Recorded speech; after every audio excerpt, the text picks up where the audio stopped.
Iran supremo Khomeini ప్రపంచవ్యాప్తంగా ఉన్నటువంటి ఒక వర్గానికి ఆయన ఒక దేవుడు. అట్లాంటి మనిషిని అంతం చేయాలన్నది ఇజ్రాయెల్ పంతం. అట్లాంటి మనిషి లొంగిపోయేలా చేయాలన్నది అమెరికా పంతం.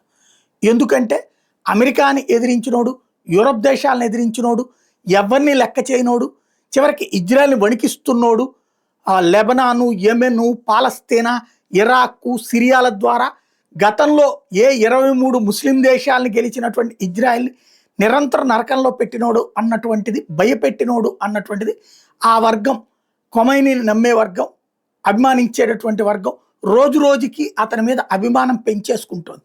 ఇది అమెరికాకి నచ్చట్లా, ఇజ్రాయెల్కి నచ్చట్లా. పైగా అణుబాంబు తయారు చేస్తే ఇక అతన్ని ఆపేది ఎవరి వల్ల కాదు. ప్రపంచవ్యాప్త తీవ్రవాదులు అందరి చేతులకి తలకొక అణ్వాయుధం ఇచ్చిన ఆశ్చర్యపోనక్కర్లేదు గిఫ్ట్గా. అందుకనినే అంతం అన్నటువంటిది ఒక పంతంగా సాగుతోంది.